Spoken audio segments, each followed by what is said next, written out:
ሰላም ከመይስጠን ክቡራት ተዓዘብቲ ንሎሚ ዘደለናዮ እዋናዊ ዛዕባ ሒዝና ቀሪብና ኣለና ምክታልኩም ዕድል ስርዓት ብልጽግና ሕቶ ባሕሪ ኣመሳሚሱ ኣብ ናይ ሓሶትን ጥምዛዛን ምድንጋርን እዩ ዘሎ ክብል ኣቶ የማነ ገብረ መስቀል ገሊጹ።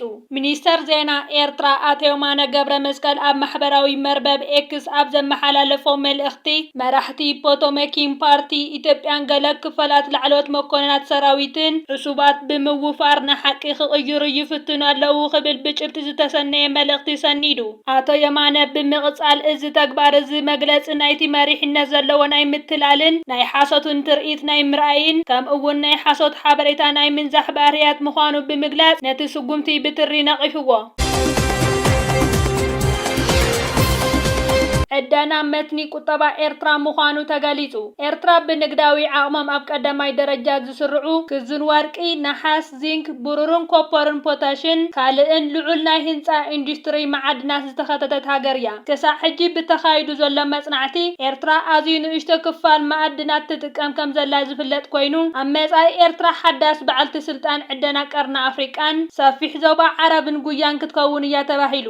ዕደና ኣብ ኣህጉራዊ ቁጠባ ኤርትራ ስትራቴጂካዊ ተረካብ ዝፃወቱ ጽላታት ሓደ ኮይኑ ወላ እኳ ናይ ኤርትራ ናይ ዕደና ናይ ሓደ ዕቁድን ፈረቓን ዘለዎ እንተኾነ እቲ ጽላት ግን ምንጪ መጻኢ ባጤራ መሰብ ኣህጉራዊ ርእሰ ማል ምስግጋር ልዕል ዓቕሚ ሃገራውያን ኣብቲ ጽላት ልዑል ተራ ኣብ ኣህጉራዊ ቁጠባ ኤርትራ ይፃወት ምህላው ይፍለጥ። ኢንዱስትሪ ዕደና ኤርትራ ስትራቴጂካዊ ባህርያዊ ጸጋታት ኣብ ትሕቲ ላዕላዊ ግዛት ኤርትራ ከም ዝውዕል ብዝኽእል ኣገባብ ዝስራሕ ኮይኑ ዝኾነ ዝእተው ውዕላት ኣብ መንጎ ሃገራት ኮርፖሬሽንን ዕደና ኣናኖም ኮዝ ናይ ወጻኢ ትካላት ይግበር። ማዕድናዊ ጸጋታት ኣብ መላእ ዕምሪ ታሪክ ወዲ ሰብ ንምስራሕ ንምሽማው ስልጣን ቁጠባዊ ማእኸል ቦታ ሒዞም ምጽንሖም ዝፍለጥ ኮይኑ ምቁጻር ባህርያዊ ማዕድናት ሕብረተ ፖለቲካዊ ዓለም ኮይኖም ኣብ ህልው ኩነታት ብፍላይ ምንጪ ኣህጉራዊ ኪዳን ዝምድናታትን ንግዳዊ መስመራትን ኣህጉራዊ ኣገደስታትን ዓለማዊ ውድድርን ኮይኑ ይርከብ። ኤርትራ ድማ ብዘለዋ ክሳብ ሕጂ ዘይተመዝመዘ ዕቁር ሃፍቲ ማዕድናት ኣብ ዓለም ክህልው ዝኽእል ቦታ ማንም ደው ከብሎ ዝኽእል ከም ዘየለ ይግለጽ። ናይ ኤርትራ ስነ ምድራዊ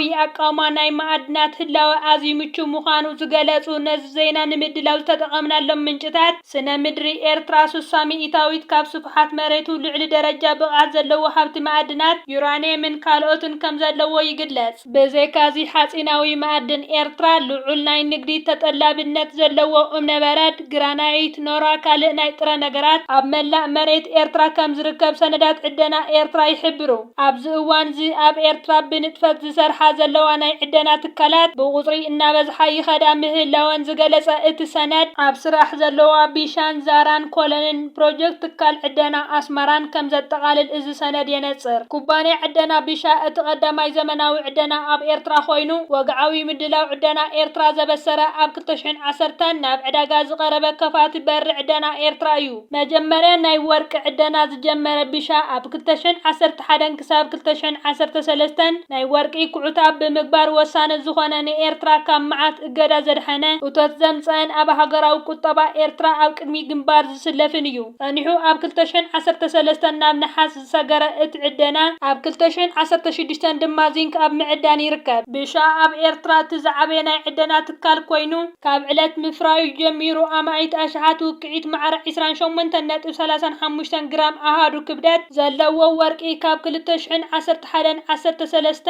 ዓሰርተታት ኣሽሓት ቶናት ነሓስን 2013 ክሳብ 2016 ከም እውን ኣማዒት ኣሽሓት ቶናት ዚንክ ካብ 2016 ንድሓር ናብ ኣህጉራዊ እቶት ዝጸንበረ ዓንተር ትካል ዕደና እዩ። ትካል ዕደና ቢሻ ኣብዚ ሕጂ እዋን ቻይናዊ ትካል ዘጂንግ ሃገራዊ ኮርፖሬሽን ዕደና ኤርትራን ኣናመኮን ኩባንያ ዕደና ዛራ ኮለንን ፕሮጀክት ዕደና ኣስመራን ድማ ካልእ ኣብ መስርሕ መፍረይነት ዝርከብ ዕደና ኮይኑ ናይ ፖታሽ ዕደና ካልእን ኣስታት 2 ዓመት ዝቐጸለ መፍረ ፖታሽ ኣብ ክፍቲ ቦታ በሃገራዊ ኮርፖሬሽን ዕደና ኤርትራ ማለት ኣናንኮን ዝበሃል ቻይናዊ ኩባንያ ዝውነን ኮይኑ ሙሉእ ንሙሉእ ምጅማር ፍርያቱ ተደዳግዩ ምህላው ይፍለጥ። ሕጋዊ ንድፊ ዕደና ኤርትራ ብሕጊ ብሓፈሻ ሕጋዊ ንድፊ ዝመሓደር ኮይኑ ምዝመዛ ዘየፍቅድ ብዓይነቱ ፍሉይ ናይ ዕደና ውዕላት ከም ዘለዎ ይንገር። ንሊቸንሳ ምክትታልን ኣከባቢያዊ ትእዛዝን ዕደና ኤርትራ ብሚኒስተር ማዕድን ፀዓትን እዩ ዝካየድ። ኣብ ምምዕባል ዓቕሚ ሰብ ድማ ዕደና ኤርትራ ልዑል ኣገዳስነት ሒዙ ይሰርሕ ከም ዘሎን ኣብ መጻኢ ኩሉ ብኤርትራዊ ንኽስራሕ ዓሊሙ ይስራሕ ምህላው ይግለጽ። ኤርትራ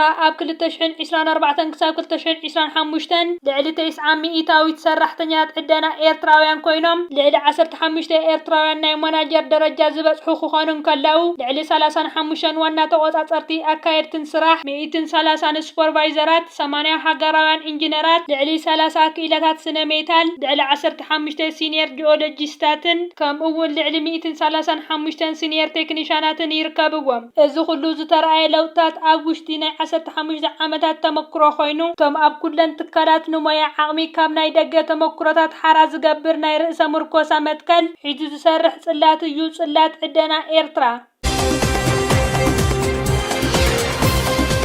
ሰራዊት ኣሜሪካ ካብ ቀዳም ጀሚሩ ኢራን ንምጥቃዕ ተዳልዩ ከም ዘሎ ተገሊጹ። ኣሜሪካን ኢራንን ዋይት ሃውስ ወታደራዊ ስጉምቲ ዘስዕቦ ፖለቲካዊ ጽልዋ ይምዘነሎ። መጥቃዕቲ ካብ ቀዳም ንድሓር ክኸውን ተኽእሎ ከም ዘለውን ይግለጽ። ሰራዊት ኣሜሪካ ኣብ ልዕሊ ኢራን ወታደራዊ መጥቃዕቲ ንምፍጻም ድሉ ከም ዘሎን እዚ ስጉምቲ እውን ካብ ቀዳም ጀሚሩ ክውሰድ ከም ዝኽእል ላዕለዎት ሰበስልጣን ጸጥታ ፕረዚደንት ዶናልድ ትራምፕ ሓቢሮም። ብመሰረት ጸብጻብ ሲቢኤስ ወታደራዊ ሓይልታት ኣሜሪካ ዝኾነ ይኹን ትዕዛዝ እንተመጽኡ ካብ ቀዳም ጀሚሩ መጥቃዕቲ ንምፍጻም ድሉ እዩ። ሚኒስተር ምክልኻል ኣሜሪካ ፔንታጎን ከም ጥንቃቐ ገለ ሰራሕተኛታቱ ካብ ማእኸላይ ምብራቕ ናብ ኢሮጳ ኣሜሪካን የግዕዝ ከም ዘለውን ተገሊጹ። ፕረዚደንት ትራምፕ ኣብ መንጎ ወታደራዊ ስጉምቲ ምውሳድን ዲፕሎማስያዊ ምርጫታትን ይምዝን ኣሎ። እቲ ዝወሃብ ምላሽ ዘስዕቦ ሳዕቤን እውን ጻዕቒ ዘለዎ ዘተ ይግበረሉ ከም ዘሎ ተገሊጹ። ዝኸበርኩም ተዓዘብትና ንሕጂ ዝበልናዮም ዜናታት ኣብ ዝዛዚምና ኣለና። ኣብ ዘለኹም ሰናይ ግዜ እንዳተመነና ኣብ ዝቕፅል ቪድዮታት ክበጽሓኩም ሰብስክራይብ ዘይገበርኩም ሰብስክራይብ ክትገብሩ ብኸብሪ ንዕድም።